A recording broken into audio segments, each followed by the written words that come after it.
Hi. దా దా దా దా దా దా దా దా దా దా దా. ఏమిటండి పట్టపగలే తలుపు మూస్తున్నారు? రాత్రిపూట తలుపులు మూసే అవకాశం నువ్వు ఇవ్వటం లేదుగా.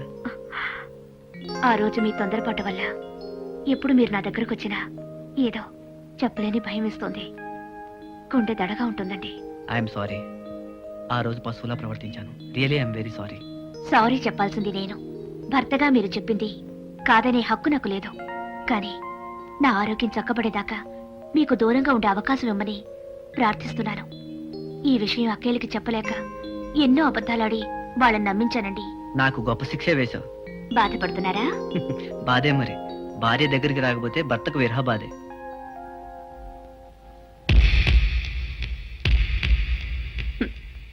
కోడలా కోడలా. మీరా పోకిరి వాళ్ళగా ఏల పాటలు నువ్వు పాడితే ఏమైందమ్మా? మీ గొంతుకి ఏమైనా జంతువులు ఇంట్లోకి వస్తాయని అత్తయ్య గారి భయం. నా పాట అంత చండాలంగా ఉందా? ఇదేమిటి మట్టి బిడ్డలు దాస్తున్నావేనమ్మక్క? కడుపు వస్తే మట్టి బిడ్డలు తినాలనిపిస్తుందిగా. ఒక్కటొక్కటి ఏరుకొని ఒక 100 ఉండలు చేసుకొని డబ్బాలో దాచుకుంటుంది. రేపు కడుపు వస్తే అప్పుడు తింటుంది. గాలిగున్నా ఆ తినే గీతేం కనపడటం లేదు. ఆ, పెళ్ళై 3 ఏళ్లైనా పిల్లలు పుట్టకపోవడం ఆశ్చర్యంగానే ఉందక్క. ఇందులో ఆశ్చర్యపడ్డానికి ఏమీ లేదు మరదలా. ఎంత చెట్టుగా అంత గాలి. తొందరలోనే పుడతారు. ఇల్లంతా గంతులు వేస్తూ తిరుగుతుంటారు. చచ్చా, నేను ఆ ఉద్దేశంతో అనలేదండి. మా వదినికి పిల్లలు పుట్టకపోతే మన పక్కూర్లో ఉన్న సత్యమ్మ తల్లి గుళ్ళో ఉట్టి కట్టింది.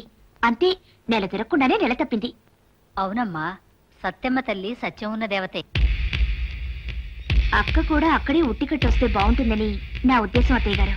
అయ్యో, నాకు ఈ ఆలోచనే తట్టలేదు. మీరు నలుగురు వెళ్ళి కట్టండి అమ్మా. మీలో ఎవరు కడుపు పండినా మన ఇంట్లో వారసుడు పుడతాడు. వారసుడు అంటున్నావేటమ్మా? పెదబాబు, వీళ్ళు నలుగురు సత్యమ్మ తల్లి గుళ్ళో ఉట్టి కట్టడానికి వెళ్ళాలి. బండి ఏర్పాటు చేయి. అలాగే. వీళ్ళు నలుగురు వెళ్లి ఉట్లు కట్టడం కంటే నేను నలుగురు వెళ్లి ఉట్లు కడితే వెరైటీగా ఉంటుందేమో. ఆడాళ్ళ మధ్యలో నువ్వు ఎందుకు వెళ్ళు? అవమాన భారంతో నిష్క్రమిస్తున్నానమ్మా. పదండ్రా.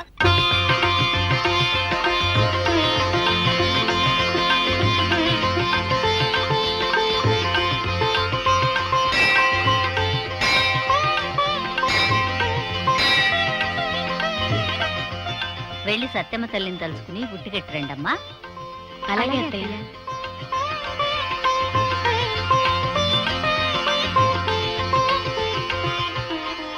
ఏమ్మా, నువ్వు అన్నపూర్ణ కోడలివా? అవును.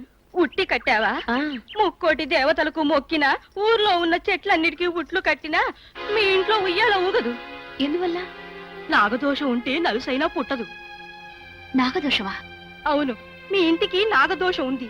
పిల్లలతో ఉన్న పాము పుట్టను తవ్వించి మీరుంటున్న ఇంటికి కొత్త కొత్త గదులు కట్టించారు మీ బావగారు. అది నాగభూమి. ఆ ఇంట్లో ఎన్నాళ్ళు కాపురం చేసినా నీ కడుపున ఒక్క కాయ కూడా కాయదు.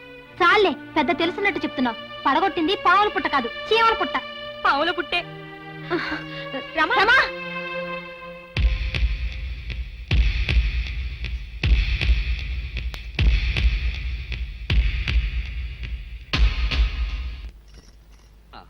రా రా, పూజ చేసి వచ్చావుగా, ఇక మనకు తిరుగులేదు. ఏడాది తిరిగే తిరగల మన ఇంట్లో. చాలండి, నాగదోషం ఉన్న ఇంట్లో కాదు కదా పచ్చటి మొక్క కూడా మొలవదు. ఏమిటి నువ్వు మాట్లాడేది? అవునండి, రమక్కక బిడ్డలు పుట్టలేదు. మీరెంత చదివినా ఉద్యోగం రాలేదు.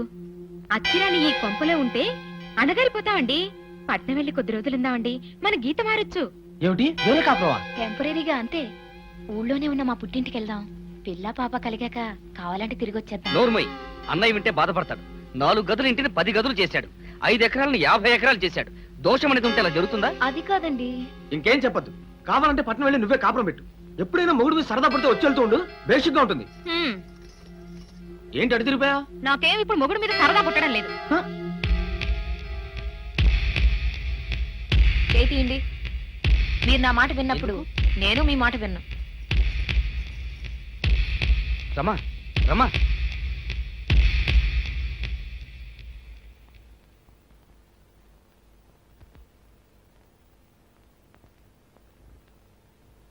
విషబీజాలు మొలకెత్తడానికి నా తమ్ముళ్ళ మట్టి బుర్రలు కావు. పొద్దుపోయింది, వెళ్ళి విశ్రాంతి తీసుకో. ఎంత సారవంతమైన భూమైనా బీజం వేసాక మొలకెత్తడానికి కొంచెం టైం పడుతుంది బావగారు.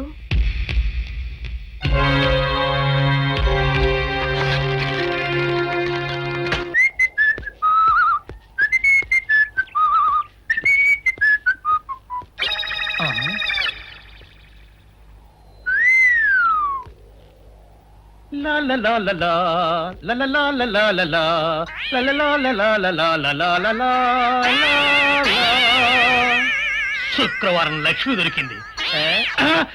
ఛీ! పోలీసు వాళ్ళు మనకి సిగ్గేంటి, ఏమైనా తీసుకోవాలి. సత్యం ఎస్ఐ గారు ఇటు వస్తున్నారేంటి? అడుగు వస్తున్నాడు ఉల్లిపాయగాడు. ఇవాళ వాడి దురద నా సరదా రెండు తినాలి. దా దా ఉల్లిపాయ, ఇవాళ నీ సంగతి అటో ఇటో తేలిపోవాలా. ఆ రోజు ఏమని తిట్టావరా సావుకారు, పైగా ఏమి ఎరగనట్టు ఈ నిర్పిస్తావా? అయ్యి బాబు, నేను తిట్టేటువంటి బాబు, నన్ను వదిలిపెట్టండి. నేను హీరోయినేనండి. ఆ రోజు కూడా నన్ను ఎట్టే సాగుకుని అనుకుని సితకబాదారు. ఆ డబ్బులు ఇంకా మానలేదు. దాటేస్తారంటండి. తింటాడు బాబు. నువ్వు ఏరయ్యవైతే నీకు ఈ సిల్క్ చొక్క ఎందుకురా? బుద్ధి కట్టి తినేసుకున్నాను. అలాగా చెప్పావు కాబట్టి సరిపోయింది, లేకపోతే పంబ రేగిపోయేది. పో ఏమండ కనపడప్పుడే కొట్టడం బాగోలేదండి. గాడిద. ఈ ఎస్ఐ సన్యాసరావుతోనా? ఆ వచ్చేవాడు తప్పకుండా షౌకరి. ఇవాళ ఈ లాఠీ అయినా ఎరగాలి, వాడి నడ్డే ఎరగాలి, అంతే. దండలేండి ఎస్ఐ బాబు గారు. దండాలకి దండలకి లొంగేవాడిని గాను, డబ్బుకి దస్కానికి లొంగేవాడిని గాను. ఇవాళ్ళని కాదో చేయగలిగడం ఖాయం. ఆ రోజు నన్నే తిట్టిపోతావరా పిచ్చి కొంచెం. నేను మిమ్మల్ని తిట్టడం ఏంటండి? ఇతనే ఆ రోజు నన్ను సితకబాదారు. మళ్ళీ నేను ఎప్పుడు తిట్టాను మిమ్మల్ని? అంటే నువ్వు ఏరైనంటావు, అవునండి. నన్ను నమ్మమంటావు. అవునండి. ఎస్ఐ సన్యాసరావుని ఇప్పుడే వెళ్ళాడు ఏరయ్య. మళ్ళీ నువ్వు ఏరైనంటే నమ్మడానికి నేను వెర్రి పినుగును అనుకున్నావా?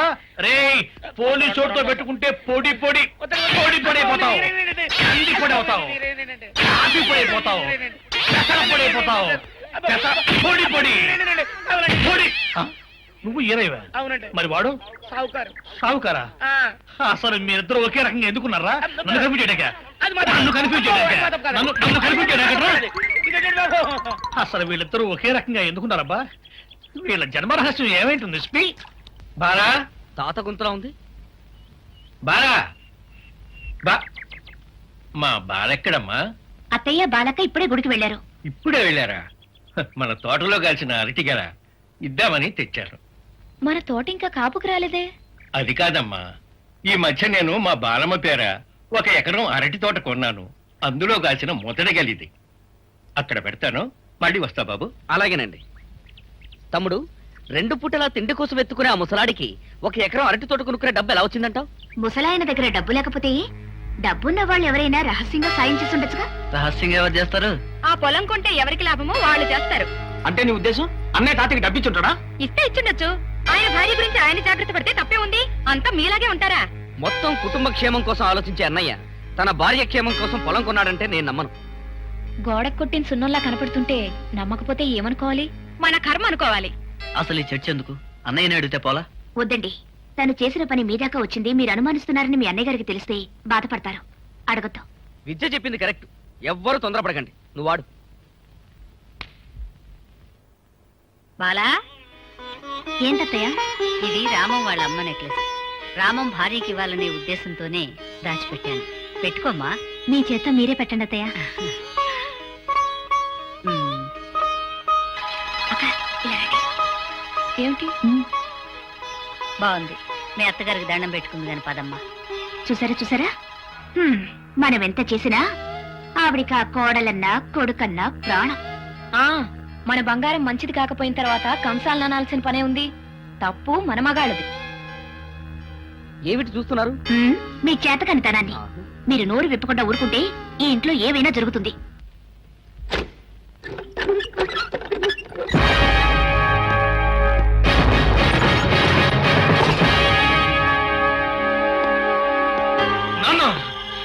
నీకు కన్నవాడి కన్నా ఆ కానివాడే ఎక్కువయ్యాడా? నిన్ను నన్ను 10 మందిలో అవమానించిన కుటుంబానికి నా చెల్లెల్నిచ్చి పెళ్లి చేస్తావా? నో, ఇప్పుడే వెళ్ళి వాళ్ళ అంతు చూస్తాను. నీ చెల్లె అని ఇష్టపడి పెళ్లి చేసుకుందా? అయితే ఇద్దరిని ఇప్పుడే కాల్చి పారేస్తాను. ఆ పని నేను చేయలేకే. అసలు నీకున్నదే పిసరంత మెదడు. పిచ్చి కోపం వచ్చిందనుకో మోకాళ్ళ దాకా వెళ్ళిపోద్ది. ఆ భూలంత కోపం వచ్చిందనుకో అరికాళ్ళ దాకా కూడా పాకిపోద్ది. అందుకే జైలుకి వెళ్ళావు. అసలు ఏం జరిగిందో తెలుసుకోకుండా ఆవేశపడపాక. ఆ రోజు ఆడ పాడు పని చేసిన తర్వాత మీ చెల్లెలు ఆత్మహత్య చేసుకోపోయింది. అమ్మాయి, అగు.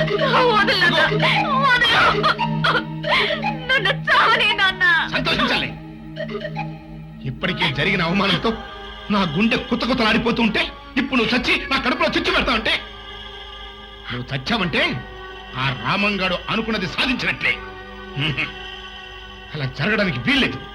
అమ్మాయి, ఏది ఏమైపోయినా సరే వాళ్ళు సర్వనాశనం కావాలి. అది నీ చేతుల్లోనే ఉంది. చెప్పు నాన్న, నువ్వేం చేయమన్నా చేస్తాను. అది అది పౌరుషం అంటే అలా ఉండాలి. నీ బతుకు ఎలాగూ ఆ రాజుగాడి చేతిలో ముక్కలైపోయింది కాబట్టి నువ్వు వాణ్ణి పెళ్లి చేసుకో. ఆ పచ్చని సంసారంలో చిచ్చు పెట్టు.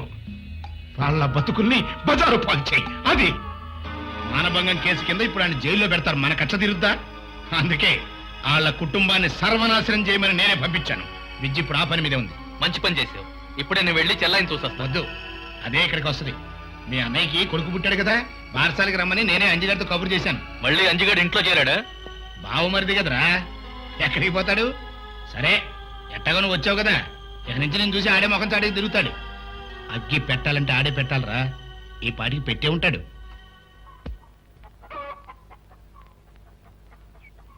రా బాబాయ్ రా. అంజిబాబు కాళ్ళకు నీళ్ళు ఇవ్వండమ్మా. ఇవి ఇక్కడ నిలబడే కాళ్ళు కావులే, కడిగే అవసరం లేదు. ఏమిటిలా వచ్చావు? నువ్వు మమ్మల్ని మర్చిపోయినా మాకు రాక తప్పుతుందా? నీకు మేనల్డ్ పుట్టాడు తెలుసు కదా, వాడికి వాళ్ళ నామకరణం. నిన్ను రమ్మన్నారు. నేను రావాలనుకుంటే పిలిచే పద్ధతి ఇదేనా? అడ్డమైన వాళ్ళొచ్చి ఎలా పడితే అలా పిలిస్తే నేను రాను. ఇంకా ఎలా పిలవాలి? అమ్మా తల్లి నీ కాళ్ళకు మొక్కుతాను అని పిలవాలా? కాళ్ళు మొక్కనవసరం లేదు, కాస్త సంస్కారం కావాలి. మర్యాద మన్నన తెలుసుండాలి. విద్య, ఏమిటా మాటలు? ఇంటికొచ్చిన మేనమావతో అలాగేనా మాట్లాడటం? ఏమిటత్తయ్య మీరనేది? ఈ ఇంట్లో అడుగు పెట్టడంట, ఎవరి మీద మర్యాద లేదంట, ఎవరిని పిలవడంట, ఈ ఇంటి కోడలు మాత్రం రావాలంట. ఏమిటత్తయ్య ఈ మాటలు? ఎవరి అర్థాలు వాళ్ళకుంటాయి విద్య. మెట్టినింటి వాళ్ళని పిలవలేదనే సాగుతూ పుట్టింటి పిలుపును తిరస్కరించడంలో నీకేం అర్థం ఉందో, మమ్మల్ని పిలవటానికి మనస్కరించకపోవటానికి ఈయన అర్థం ఈయనకుంటుంది. మీరేమైనా చెప్పండి బావగారు, అత్తింటిని గౌరవించిన వాళ్లే నా వాళ్ళు, గౌరవించకపోతే కన్న వాళ్లేనా కాని వాళ్లే. రండి తమ్ముడు గారు రండి, మీరు తప్పకుండా రావాలి. అంతకంటే దిగితే మన పరువుకే నష్టం. తర్వాత నీ ఇష్టం. వస్తా. నిజంగా విద్య మన ఇంటి కోడలు కావడం మన అదృష్టం బాబు. అవునమ్మా, ఆ అదృష్టంతో నువ్వు తరించావు, మన ఇల్లు తరిస్తుంది. విద్య, ఎందుకు అలా ఉన్నావు? ఏమీ లేదండి. అరే, ఏడుస్తున్నావా? ఏమైందని? ఏమీ కాలేదు. మా వదిన గుర్తొచ్చింది. తల్లి లేని నన్ను తల్లే పెంచింది. అలాంటిది ఇంతకాలానికి ఆమె తల్లి అయితే నేను వెళ్ళి చూడలేకపోతున్నాను. భర్తగా మీకే సుఖం ఇవ్వలేకపోతున్నాను. కన్నబిడ్డగా పుట్టింటి వాళ్ళ కోరిక తీర్చలేకపోతున్నాను. నాలాంటిది బ్రతకడం అనవసరం. అదేం మాట? కావాలంటే నువ్వు వెళ్ళి మీ వదిన్ని చూసిరా. భర్త పక్కన లేకుండా ఆడపిల్ల పుట్టింట్లో అడుగు పెట్టడం అమర్యాదండి. వెళ్తే ఇద్దరం కలిసే వెళదాం. పోన్లేండి, మా వదిన్ని పిల్లాన్ని చూసే అదృష్టం నాకు లేదు. అంతే. అంత బాధ ఎందుకు? కావాలంటే ఇద్దరం వెళ్ళి కాసేపు ఉండొద్దాం. పద. వాళ్ళు మాట వరుసకైనా బావగారిని పిలవనప్పుడు మనం ఎలా వెళ్తాం? కుదరదులేండి. అన్నయ్యని పిలవనంత మాత్రం మనం మానేయాల్సిన అవసరం లేదుగా. అన్నయ్యని పిలవలేదు కనుక అన్నయ్య వెళ్ళడు, మనల్ని పిలిచారు కనుక మనం వెళ్దాం. అంతే. వెళ్ళి బట్టలు మార్చుకురా. థ్యాంక్స్ అండి, ఇప్పుడే వస్తా. మా వదిన నన్ను చూస్తే ఎంత హ్యాపీగా ఫీల్ అవుతుందో. వద్దండి, బావగారికి తెలిస్తే. తెలియాల్సిన అవసరం లేదు. ఏం చెప్పాలో నేను చెప్తాను, నువ్వు బయలుదేరు.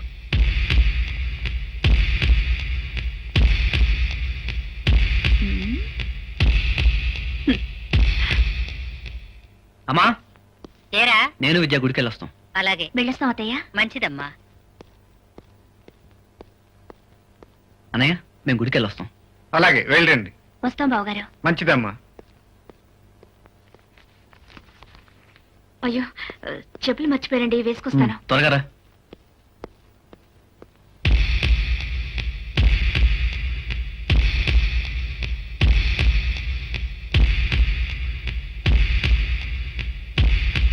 బావగారు, ఏమిటమ్మా? అబద్ధం ఆడినందుకు మీ తమ్ముడిని క్షమించండి బావగారు. నీ తమ్ముడు నన్ను తీసుకువెళ్లేది గుడికి కాదు, మా ఇంటికి. నా ఛాలెంజ్కి నేను దగ్గరవుతున్నానా బావగారు? నా ప్రోగ్రెస్ ఎలా ఉంది? ఏమిటి అలా చూస్తున్నారు? మాట్లాడండి. గౌనకు నిప్పంటించుకుని చిందులేసి నా ఆట ఎలా ఉందని అడిగే చిన్నపిల్లలా కనిపిస్తున్నావమ్మా. నిప్పు నాకు పెట్టుకునేంత పిచ్చిదాన్ని కాదు. ఎక్కడ పెట్టాలో అక్కడ పెడతాను. ఎక్కడ పెట్టినా ఆ నిప్పు నీకే అంటుకుంటుందని ఆలస్యంగా తెలుసుకుంటావు. వెళ్ళిరా.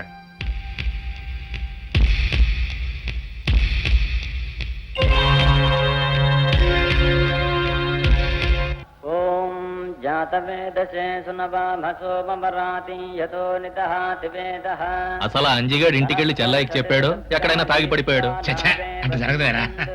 అరుగో రండి బాలుడు రా. రండి. రామా రా. బాగున్నారా? అసలు నేను మీ అన్నయ్య వచ్చి స్వయంగా పిలుద్దాం అనుకున్నాం. తీరా గుమ్మంలోకి వచ్చిన తర్వాత మీ బావగారు ఏమంటారునని అంజిగారితో కబురు చేశా. రా కూర్చో. రాలుడు ఏంటంటే నిలబడ్డా? రే లోపల తీసుకెళ్ళరా. రేయ్ కుర్చీలండి. అడిగి అడిగి అడిగి అడిగి అడిగి నీ మేనడు ఆశీర్వదించు. ఆ. ఆ. ఆ. సో ఆ. మీ ఆయన్ని ఇక్కడికి తీసుకురాగలిగావంటే నేను ఊహించిన దానికంటే తొందరగానే విజయం సాధించేలా ఉన్నావు. ఆ రోజు ఎంతో దూరంలో లేదు నాన్న. ఏమిటి దూరం లేదంటున్నావు? మీరు ఇలా ఖాళీగా ఉండకుండా ఏదైనా వ్యాపారం చేసి మీ కాళ్ళ మీద మీరు నిలబడితే బాగుంటుందంటున్నారు నాన్న. అందుకే ఆ రోజు ఎంతో దూరంలో లేదని చెప్తున్నాను. అవునండి, మా ఇంట్లో మా పెద్దన్నయ్య తప్ప పొలం పనులు ఎవరికి రావు. అంచేత మేము ముగ్గురం కలిసి ఏదైనా వ్యాపారం చేద్దామని ఆలోచన ఉంది. సింగిల్ ముక్కలో చెప్పాలంటే ఏదైనా మంచి పని చేయాలనుకున్నప్పుడు ఇలా ఆలోచిస్తూ కూర్చోకూడదయ్యా. వెంటనే బిజినెస్ లోకి దిగిపోవాల్సిందే. అన్నయ్య, మీ ఫ్రెండ్ అశోక్ మెహతాను ఒకసారి నీకు పరిచయం చేయన్నయ్య. అతనికి ఒక్క క్షణం తీరకుండదమ్మా. పొద్దున మద్రాసులో ఉంటాడు, మధ్యాహ్నం ఢిల్లీలో ఉంటాడు, రాత్రి బాంబేలో ఉంటాడు. ఏమండి, ఒకసారి అన్నయ్యతో వెళ్లి అశోక్ మెహతాను కలవండి. ఏ బిజినెస్ అయితే మనకి లాభం వస్తుందో ఆయన అయితే కరెక్ట్ గా చెప్తారు. అలాగే చూద్దాం. ఏమిటండి చూద్దాం చూద్దాం, రేపే వెళ్ళాలి మీరు. ఓకే అన్నయ్య, రేపు తప్పకుండా తీసుకెళ్ళాలి. సరే బాస్, ఈయనే మా బావగారు రాజ్. హలో. వీళ్ళిద్దరూ ఆయన brothers. Meet mister Ashok Mehta. మేము ముగ్గురం కలిసి ఏదైనా వ్యాపారం చేద్దాం అనుకుంటున్నాం. చేయొచ్చు. మీరేదో అద్భుతమైన